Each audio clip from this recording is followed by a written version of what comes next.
Hello everyone, I am Deepanshu and welcome back to my YouTube channel once again.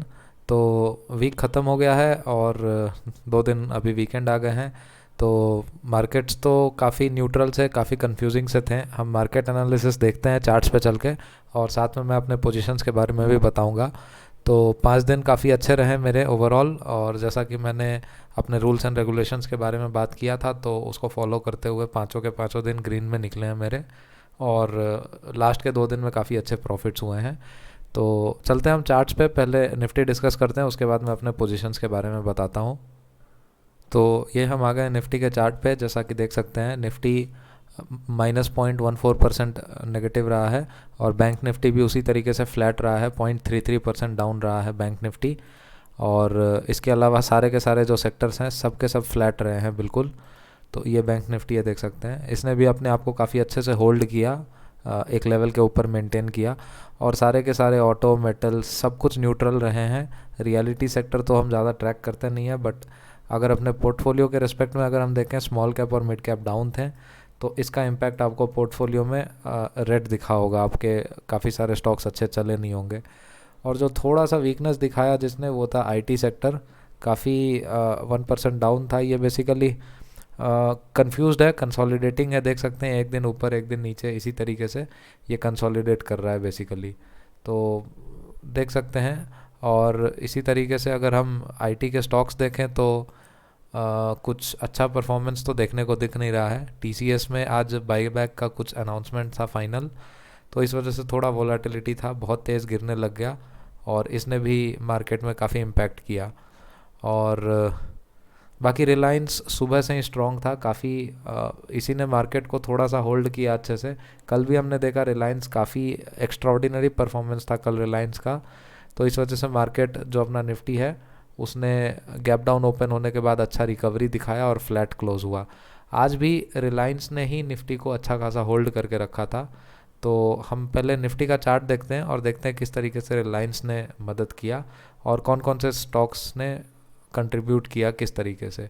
तो ये देख सकते हैं पहले कैंडल में ओपन हुआ निफ्टी, अच्छा खासा गैप अप ओपन हुआ, और काफ़ी अच्छा लग रहा था कि कल का जो इतना कंसोलिडेटिंग और कंफ्यूजिंग डे था, जहाँ पे मार्केट बिल्कुल फ्लैट क्लोज हुआ 15-20 पॉइंट नीचे, तो वहाँ से हमने देखा कि 90 पॉइंट्स का गैप अप ओपन हुआ, बट ये गैप अप सस्टेन नहीं कर पाया, पता नहीं क्यों।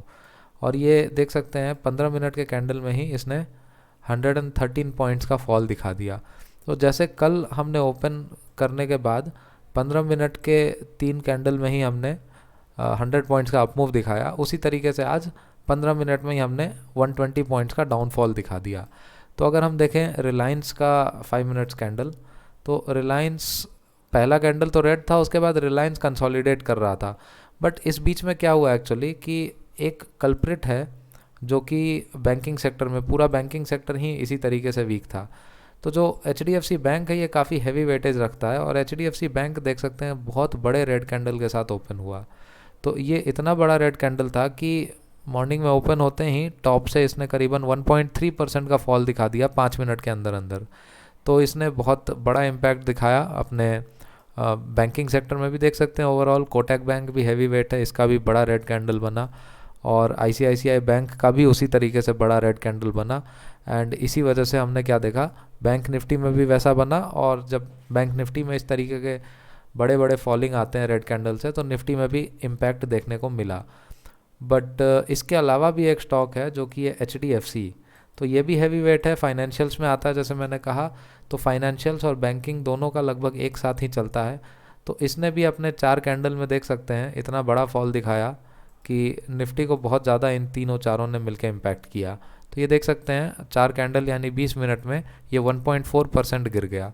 उसके बाद भी इसका मन नहीं भरा, और बड़े बड़े कैंडल्स इसने बनाए, फिर करीबन 10 बजे के आसपास जाके फिर से इसने 0.8% का फॉल दिखाया। और उसके बाद ये कंसोलिडेट करते करते फिर गिरते पड़ते जैसे तैसे इसने सरवाइव किया यहाँ पे, और थोड़ा सा स्ट्रेंथ दिया इसने लास्ट में 2 कैंडल्स बना के ये।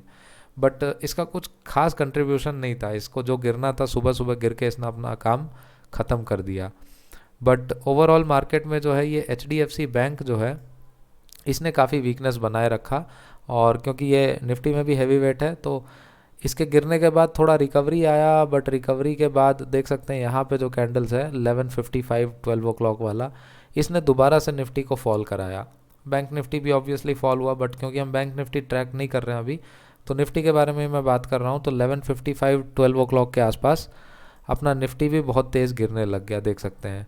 तो ये रहा, यहाँ पे निफ्टी अच्छा खासा कंसोलिडेट कर रहा था और ये बेस बना रहा था, एक्चुअली में ब्रेक करने का नाम नहीं ले रहा था। ये बहुत इंपॉर्टेंट लेवल था 177 का, तो देख सकते हैं ये 177 का लेवल जो है इसका पीक था, यहाँ पे दिख रहा है।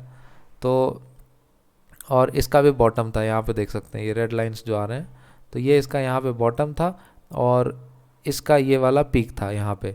तो ये दोनों मिला के एक अच्छा सपोर्ट लाइन बन रहा था, इसको रेस्पेक्ट कर रहा था निफ्टी, थोड़ा नीचे जाके बाउंस बैक आ रहा था।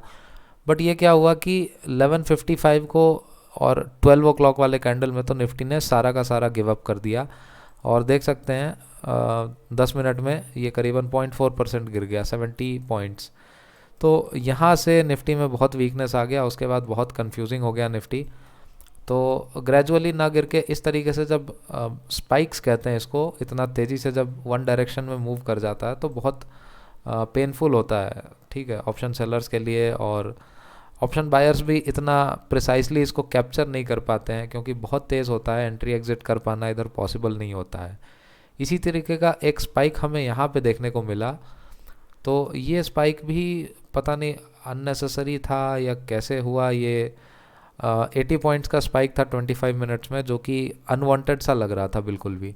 और ये स्पाइक का रीज़न भी अपना, जैसे रिलायंस तो इसने अपना काम सुबह सुबह ही कर दिया था, जो करना था इसको अपमूव दिखा दिया, और इसी अपमूव में अपना निफ्टी भी 10 बजे तक हाई लगा दिया था इसने। ये देख सकते हैं 10 बजे तक निफ्टी बहुत तेज़ी से ऊपर जाने लग गया, ऑल्दो ये काफ़ी मतलब कंसोलिडेटिंग था और वोलाटाइल था बहुत ज़्यादा, देख सकते हैं 172 से 210 ये कैंडल में, तो करीबन 40 पॉइंट्स का ये अकेला कैंडल बन गया, यानी नीचे जा रहा था और नीचे जाते जाते इसने रिवर्स कर दिया। तो इस तरीके से काफ़ी कंफ्यूजिंग और बहुत वोलाटिलिटी के साथ निफ्टी ऊपर गया। बट रिलायंस देख सकते हैं काफ़ी स्ट्रांगली इसने होल्ड करके बड़े बड़े ग्रीन कैंडल्स बना के इसने हाई लगा दिया। इसके बाद रिलायंस का काम ख़त्म हो गया और वो कंसोलिडेट करने लग गया। बट इधर क्या हुआ एक्चुअली कि ये जो लास्ट में अपमूव आया, तो लास्ट के अपमूव में रिलायंस का कुछ बहुत कंट्रीब्यूशन नहीं था। यहाँ पे एक्चुअली क्या हुआ कि HDFC बैंक जो था इसमें बड़े बड़े कैंडल्स बनने लगे अचानक से, ठीक है। तो ये देख सकते हैं लास्ट के 10-15 मिनट में इसने करीबन 0.8% का अपमूव दिखा दिया। तो ये पता नहीं किस तरीके से हुआ, कुछ इंस्टीट्यूशनल बाइंग होगा या कुछ और बड़े प्लेयर्स ने बाई किया होगा। और इसी तरीके से कोटक बैंक में भी देख सकते हैं ये भी 1% के आसपास अप हो गया। तो ये सारे जो मूवमेंट्स दिखा रहे हैं कोटक बैंक, HDFC बैंक में, ये सारे FIIs के फेवरेट काउंटर्स होते हैं। तो जितना देख के लग रहा है इससे यही पता चल रहा है कि लास्ट में FIIs ने अच्छा खासा बाइंग किया है इन स्टॉक्स में, ये दोनों में। और HDFC में भी अगर हम देखें तो बहुत खास तो नहीं था कुछ, बट बने इसमें भी 2 ग्रीन कैंडल्स बने थे अच्छे खासे बड़े बड़े साइज़ के, तो 0.5%, तो इसने भी पॉजिटिवली कंट्रीब्यूट किया, तो ये काफ़ी अच्छा था। तो ये तीनों स्टॉक्स के कंट्रीब्यूशन के वजह से निफ्टी में ये अनएक्सपेक्टेड मूवमेंट आ गया, ठीक है। और हमें IT इंडेक्स में, IT सेक्टर में भी देखने को ऐसा कुछ मिला नहीं, बट ठीक है, ये देख सकते हैं। तो ओवरऑल सारा का सारा गेम आज HDFC बैंक का था, ठीक है। रिलायंस ने सुबह ये जो बहुत तेज़ फॉल था इसको थोड़ा सा कंपनसेट कर दिया रिलायंस ने थोड़ा सा, और उसके बाद से पूरा का पूरा गेम HDFC बैंक का ही था। ये गिरा तो निफ्टी गिरा, ये उठा तो निफ्टी भागने लग गया, ठीक है। तो ओवरऑल अगर हम देखें फिर भी Nifty close to close basis पे फ्लैट बंद हुआ है। यहाँ से देखें पिछले कल के क्लोजिंग से आज का लेवल अगर हम देखें तो ये 177 153, ये करीबन 30 पॉइंट्स डाउन क्लोज हुआ है। तो ये इस तरीके के कंसोलिडेटिंग मार्केट्स बेस्ट होते हैं, और जैसा कि मैं बता रहा था मार्केट्स मोस्टली इसी तरीके से कंसोलिडेट करते हैं और कहीं मूवमेंट नहीं करते हैं मार्केट्स। तो ये देख सकते हैं अच्छा खासा करीबन 1 2 3 4 5 6 दिनों से मार्केट ने इसी रेंज में बिता दिया है, ठीक है। तो ये मार्केट का जनरल बिहेवियर होता है। और वही अगर हम बैंक निफ्टी में देखें तो बैंक निफ्टी क्या है कि इज्जत से कंसोलिडेट नहीं करता है। बैंक निफ्टी अपना रेंज एक तो बहुत बड़ा बना देता है। देख सकते हैं टॉप से बॉटम का जो इसका रेंज है ये 4% का रेंज है, जो कि प्ले कर पाना बहुत मुश्किल हो जाता है बैंक निफ्टी में। तो बैंक निफ्टी कंसोलिडेट भी करता है तो करीबन 1500 पॉइंट के मूव्स ऊपर नीचे देते हुए कंसोलिडेट करता है। But on the other hand अगर हम निफ्टी की बात करें तो निफ्टी देख सकते हैं टॉप से बॉटम इसने कितना बनाया है, ये 2.5% का बना है। तो रिलेटिवली बैंक निफ्टी के कंपैरिजन में निफ्टी बहुत काम एंड स्टेबल रहता है। ठीक है, 2.5% का बनाने के बाद भी देख सकते हैं इसने अपने किसी हाई या किसी लो को ब्रेक करके अननेसेसरी ऊपर नीचे नहीं भागा है। ठीक है, अच्छे से प्यारे तरीके से एक बॉक्स बना के कंसोलिडेट कर रहा है। तो ये देख सकते हैं अगर हम बॉक्स बनाएं तो इस तरीके से एक बॉक्स बन जाएगा और ये बॉक्स हमारे लिए इम्पोर्टेंट होने वाला है। अब बैंक निफ्टी में हम इस तरीके का कुछ बॉक्स बना नहीं सकते हैं, ठीक है, क्योंकि 2 कैंडल्स इधर नीचे हैं, 4 कैंडल्स ऊपर है, पता नहीं इधर काफ़ी ज़्यादा गैप डाउन हो गया। अब इसको हम एट्रीब्यूट कर सकते हैं कोटक बैंक का जो ब्लॉक डील था उसको लेके, बट इन जनरल भी अगर कोई रीज़न नहीं भी होता है तो बैंक निफ्टी हमेशा कुछ ना कुछ रीज़न ढूंढ लेता है कि इस तरीके से गैप अप या गैप डाउन ओपन होके एक रेंज फॉलो ना करने का बिहेवियर बैंक निफ्टी का रहता है हमेशा से। ठीक है, तो इसलिए जैसा कि मैं ट्रेड भी करता हूँ निफ्टी में ही और कंफर्टेबल भी रहता है। निफ्टी में गैप अप गैप डाउन थोड़ा हैंडल हो जाता है, अननेसेसरी बहुत ज़्यादा नहीं होता है। तो अभी अगर हम बात करें, ये थोड़ा सा और इसको सही से बना लें यहाँ पे इस तरीके से, तो ये हमारे पास बॉक्स आ गया और इसी बॉक्स में निफ्टी ने 6 दिन बिता दिए हैं, यानी कि लास्ट थर्सडे से, क्योंकि फ्राइडे को छुट्टी था तो लास्ट थर्सडे से देख सकते हैं आज फ्राइडे हो गया, 6 दिन, तो पूरे निफ्टी ने इसी रेंज के अंदर बिता दिया है। तो अब हम आगे जाते हुए निफ्टी के लिए क्या देख सकते हैं, जैसा कि मैं 5 मिनट्स के कैंडल में अगर बताऊं तो ये लोअर रेंज है, जो कि इतना नीचे जाना तो अभी चांसेस कम लग रहे हैं। ठीक है, ये थोड़ा अननेसेसरी स्पाइक था नीचे की तरफ, बट अभी का जो सपोर्ट नज़र आ रहा है ये पहले से भी लाइन बना रखा है मैंने, और इसी लाइन पे कल भी सपोर्ट लेके निफ्टी ने बाउंस कर दिया था। ये ग्रीन कैंडल बहुत स्ट्रॉन्ग आया था और आज भी देख सकते हैं थोड़े देर के लिए निफ्टी ने ये ब्रेकडाउन दिया था HDFC बैंक के वजह से, बट फिर कंसोलिडेट करके W पैटर्न सा कुछ बना के निफ्टी वापस ऊपर चला गया है। तो अभी आगे जाते हुए हमारे लिए ये लाइन बहुत इंपॉर्टेंट सपोर्ट के तरफ प्ले करने वाला है। तो इस लाइन के ऊपर ऊपर जब तक निफ्टी रहेगा तब तक निफ्टी हमारे लिए बुलिश ही रहेगा। ठीक है, नेगेटिव कुछ भी नहीं है निफ्टी के अंदर, अभी पॉजिटिव बायस के साथ कंसोलिडेशन होगा निफ्टी में। ठीक है, और अपसाइड की अगर हम बात करें तो अभी इमीडिएटली तो ये लेवल आ रहा है विच इज़ 17,340, क्योंकि काफ़ी सारे टॉप्स लगे हैं यहाँ पे, काफ़ी कंसोलिडेटिंग रीजन है। इसके बाद में मेरे को लगता है कि ये जो हाई है 430 440, यहाँ पे थोड़ा टाइम बिताना चाहिए, और 430 के बाद जो है 500 साइकोलॉजिकल लेवल है। तो इस तरीके से मेरे पास लेवल्स होंगे। अगर मैं इसको यहाँ पे लगा दूँ 430, तो एक ये लेवल हो जाएगा और एक 500 का साइकोलॉजिकल लेवल तो रहता ही है। तो ये दोनों रेजिस्टेंस अपसाइड में मेरे को नज़र आते हैं।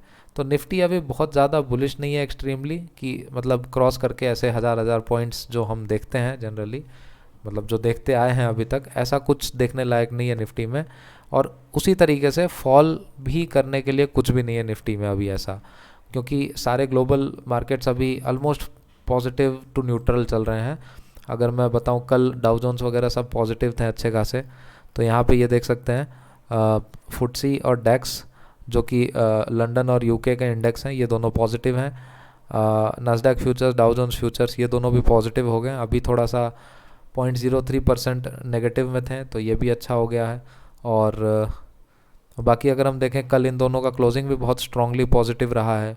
ठीक है, तो सब कुछ पॉजिटिव है अभी, है ना, सब कुछ ठीक ठाक दिख रहा है। तो बेसिकली अगर हम यहाँ पे देखें, क्रूड ऑयल का प्राइस धीरे धीरे गिर रहा है नीचे, $110 के नीचे आ गया है। निफ्टी फ्यूचर्स पॉजिटिव हो गया है, जो कि SGX निफ्टी है 209 के ऊपर चल रहा है, अपना मार्केट 153 पे है। तो मोस्टली अगर सब कुछ न्यूट्रल रहा, सब कुछ ठंडा रहा इसी तरीके से, तो हो सकता है हम कल यानी मंडे को 17,200 पे ओपन करें। ठीक है, ऑलरेडी इसका क्लोजिंग तो 177 पे है, बट ये वेटेड एवरेज क्लोजिंग 153 पे दिखा रहे हैं। तो मोस्ट प्रॉब्ली हम 200 के आसपास ओपन होंगे, या कहीं ना कहीं फ्लैट 170 180 के आसपास ओपन होंगे, which is best case scenario. ठीक है, मार्केट में ग्लोबली कुछ पैनिक ना हो, सब कुछ नॉर्मल हो, तो हम फ्लैट ओपन हो सकते हैं ज़्यादा से ज़्यादा। और ऊपर जा सकते हैं, नीचे की तरफ जाएगा तो देख सकते हैं अभी कुछ बहुत ज़्यादा पैनिक सेलिंग टाइप्स का आ नहीं रहा है। 3 दिन से जैसा कि मार्केट नेगेटिव रहा है, ये गिरता चला आ रहा है वेडनेसडे, थर्सडे, फ्राइडे, बट ये जो फॉल है इतना स्ट्रॉन्ग और कन्विंसिंग सा नहीं दिख रहा है। जैसे बैंक निफ्टी में भी अगर हम बात करें तो इतना तेज़ी से या इतना रैपिड सेलिंग ऐसा कुछ नहीं है, ये भी बहुत स्लो एंड स्टेडी फॉल था, और ये तो खैर गैप डाउन ओपन ही हो गया था, और इधर भी कुछ फॉलिंग का इंटेंसिटी इतना तेज़ नहीं है।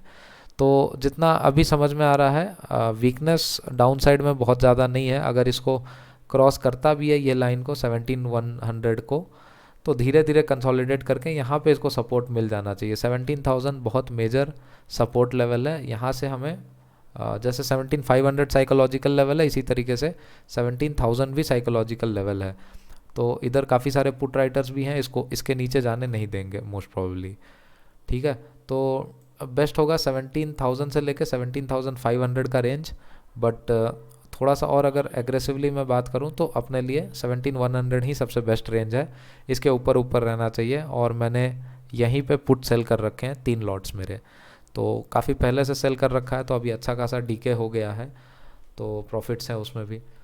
और उसके अलावा अगर मैं बात करूं तो जैसे सब रेजिस्टेंस, सबसे पहले मैंने ये रेजिस्टेंस के बारे में बताया है, और इसके बाद ये जो ओपनिंग था, यानी वेडनेसडे का जो ओपनिंग हाई लगा था 431, तो ये एक लेवल होने वाला है, और इसके बाद अपना साइकोलॉजिकल लेवल 500 रहने वाला है। तो आप चाहें तो इसको बीच में इग्नोर कर सकते हैं, बट 500 को इतनी जल्दी इग्नोर नहीं कर सकते हैं। और जैसा कि अपसाइड मैंने बहुत ज़्यादा तो नहीं एक्सपेक्ट कर रहा हूँ, बट ये भी लेवल है जो कि एक मेजर रेजिस्टेंस की तरह काम करने वाला है, क्योंकि इसको हमने पहले से बना रखा है। देख सकते हैं ये यहाँ का कंसोलिडेशन रेंज है और इसका टॉप है, और यहाँ पे भी इंडेसिसिव कैंडल बना है, यहाँ पे डोजी कैंडल।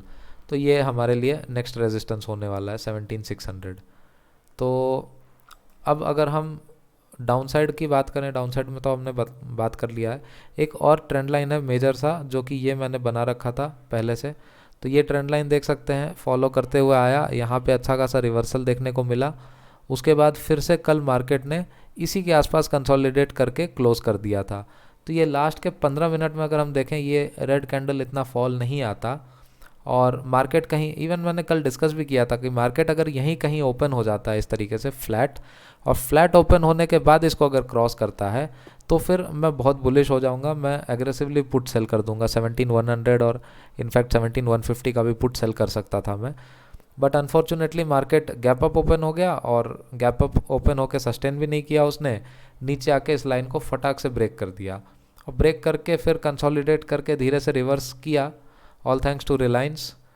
तो रिलायंस का हमने जैसे देखा भी था कि पहले कैंडल ही रेड था, उसके बाद से रिलायंस ने स्ट्रेंथ दिखाना स्टार्ट किया, बहुत तेज़ी से कंसोलिडेट कर रहा था ये यहाँ पे, और मेरे को लग ही रहा था कि ये ब्रेकआउट देने वाला है, क्योंकि गिरने का नाम नहीं ले रहा था ये, जबकि पूरा निफ्टी जो है बैंक निफ्टी की वजह से गिरता चला जा रहा था।